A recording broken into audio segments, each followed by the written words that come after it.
A woman trades her husband, not for money, not for safety, not for land, for a plant. That's Genesis 30. And I need you to actually sit with how strange that is. Rachel is not some peripheral figure in the Bible.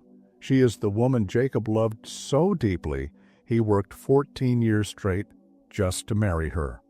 7 years for her father Laban. Then Laban switched the bride on him at the last minute and gave him Leah instead. And Jacob worked 7 more years, 14 years, for Rachel. And she trades one night with him for a plant her nephew found in a wheat field. Genesis 30:15. Leah says it right to her face. Is it a small matter that you have taken my husband? Would you take away my son's mandrakes also?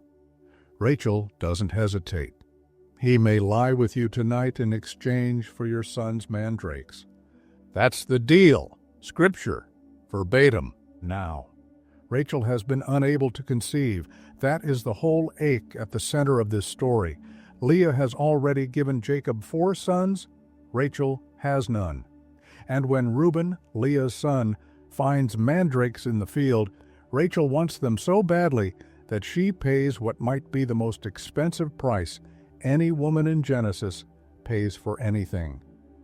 So the question I went looking for is this: what is in this plant that makes a desperate, brilliant, loved woman make that trade? Because this is not superstition. Superstition doesn't cost you a night with the man you love. This is a woman who understood something specific about this plant, something real.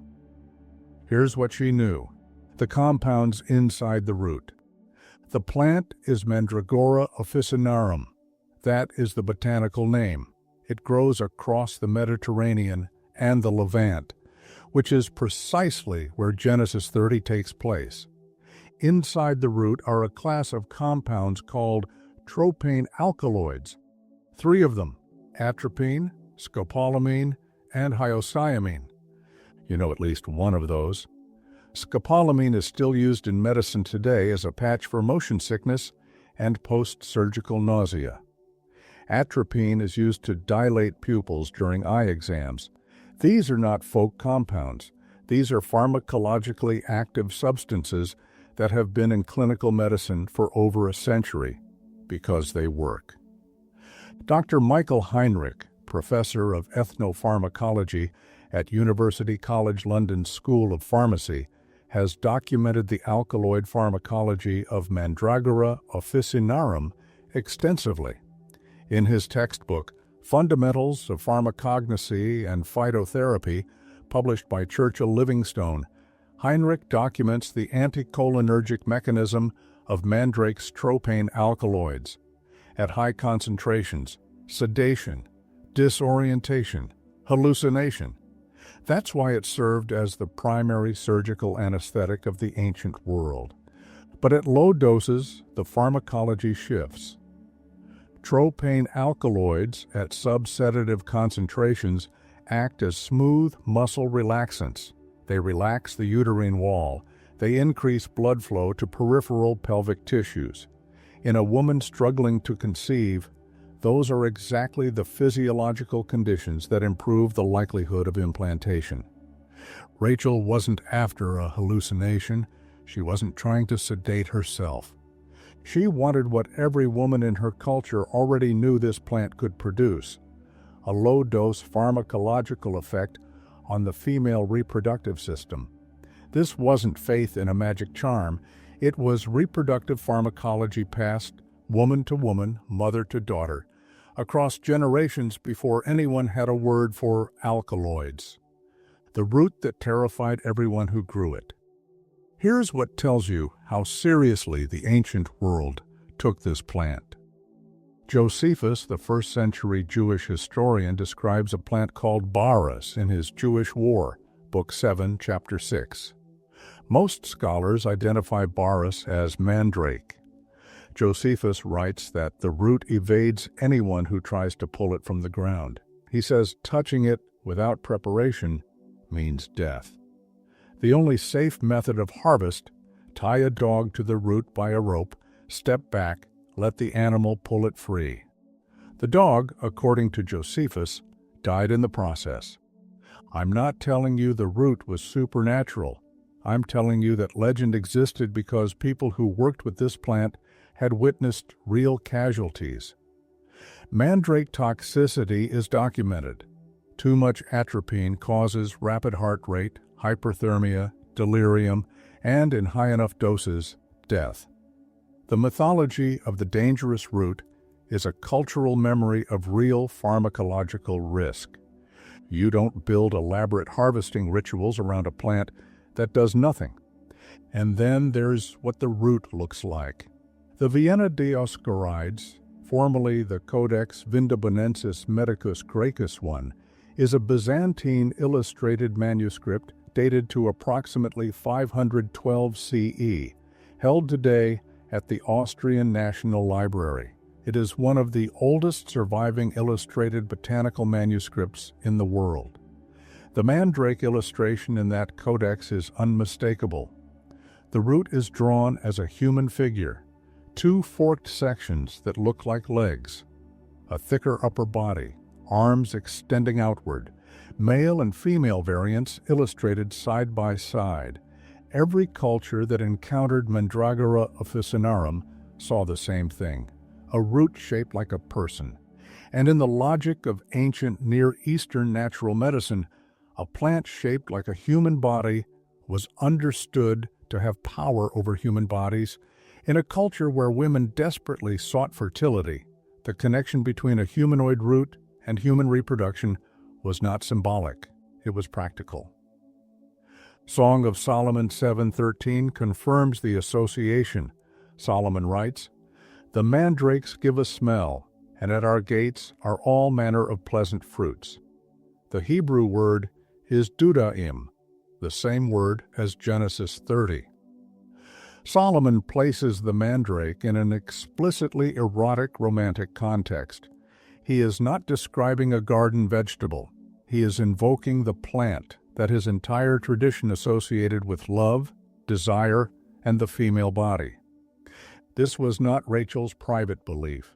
This was the consensus of her civilization. The Tomb of Tutankhamun and what it proves. This is where the investigation turns from literature to hard physical evidence. When archaeologist Howard Carter excavated the Tomb of Tutankhamun in 1922, among the burial goods placed with the young pharaoh who died around 1323 BCE were elaborate floral arrangements and garlands. British botanist Percy Newberry conducted the systematic botanical analysis of those plant remains. His findings were published and documented. Among the identified specimens, Mandragora officinarum, mandrake fruit, in an Egyptian royal tomb, dating to the same broad cultural period as the Genesis narrative. This is not coincidence. Egypt and Canaan were not isolated from each other. They shared trade routes, cultural exchange, and medicinal knowledge for centuries. The same plant placed in a pharaoh's burial goods was growing in the wheat fields of Paddan Aram, where Reuben walked. Here's what the Tutankhamun evidence actually proves. The Egyptians did not place items in royal tombs casually. Every object in that burial was selected with deliberate intent. Mandrake fruit was considered significant enough to accompany the most powerful man in Egypt into the afterlife. That level of cultural weight does not develop in one generation. It develops over centuries of observed use. Rachel was not acting on a personal folk belief. She was accessing the pharmacological knowledge of a civilization that had been documenting the properties of this plant long enough to ritually preserve it with their dead kings. The standard reading of Genesis 30 treats Rachel's desire for mandrakes as almost embarrassing, a lapse in faith, a moment of weakness where she trusts a plant instead of God. The archaeological record from Tutankhamun's tomb says something more accurate. She was making the most medically informed reproductive decision available to a woman of her time, her region, and her civilization. The physician who wrote it all down. About 1,000 years after Rachel made her trade, a Greek physician documented the whole thing. Pedanius Dioscorides served as a military physician in the Roman army during the reign of Nero, 1st century CE. He traveled the Mediterranean, examined plants in their native habitats, interviewed local healers, and compiled De Materia Medica, 5 volumes. Over 600 plant-based medicines documented. It remained the dominant pharmacological reference in Europe and the Arab world for 1,500 years after his death. In Book 4, Chapter 75, Dioscorides writes on Mandragora officinarum. He describes the root, he describes the fruit. He documents its use as a sedative before surgical procedures. He records its use in gynecological contexts, including conditions relating to women's reproductive health. That is a practicing military physician writing down what he observed across the entire Mediterranean world. Not legend, not religious tradition. A medical manual used by physicians for 15 centuries. And his identification lines up exactly with the botanical scholarship that came 2,000 years later. Harold Moldenke and his wife Alma, in their 1952 botanical study, Plants of the Bible, published by Chronica Botanica Company in Massachusetts, cross-referenced every plant name in the Hebrew Old Testament against known botanical species. Their conclusion on the Hebrew word dudaim in Genesis 30, Mandragora officinarum. No serious botanical scholar disputes it. The plant Rachel traded for has a name. It has documented active compounds. It has a pharmacological record written down by the most comprehensive physician of the ancient world.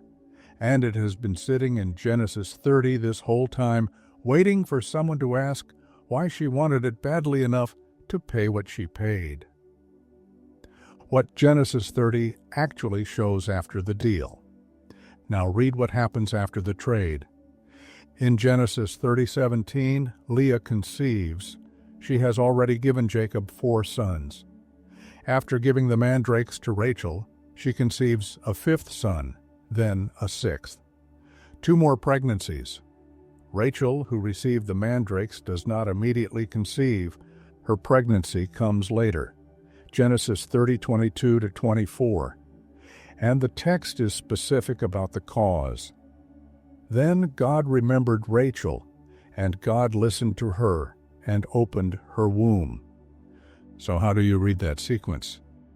One reading? The mandrakes had a real physiological effect on Leah, who used the plant's vasodilatory mechanism to support continued fertility. Rachel's conception came through direct divine action, attributed explicitly to God rather than to the plant. 2 causes, both recorded, same chapter. Another reading, neither woman's outcome had anything to do with the plant. God acted on both. The mandrakes were irrelevant. The text does not settle the question. But here's what it does show. The Bible does not condemn Rachel for seeking the mandrakes. God does not rebuke her. The narrative treats it as a human decision inside a larger divine story, which is exactly how Scripture handles medicine throughout its pages. The midwives of Egypt used skill. David used a sling. The Good Samaritan poured oil and wine on wounds. Human knowledge and divine action are not competing forces in the Bible. They operate together. Rachel pursued every means available to her. She used the best reproductive pharmacology her civilization had documented, the same plant found in Tutankhamun's tomb, documented by Dioscorides, identified by Moldenke, and when God chose to act, he acted. The plant didn't open her womb, but it tells you who she was. A woman who did not wait passively. A woman who understood her world precisely enough to know what was worth paying for. a woman who made a trade that looked irrational from the outside and was pharmacologically coherent from the inside. She became the mother of Joseph, the dreamer who saved Egypt, and Benjamin, the youngest son of Israel. What Rachel knew about a root in a wheat field turned out not to matter as much as what God knew about her. But she showed up. She acted. She paid the price. That's not a woman who lacked faith. That's a woman who had both.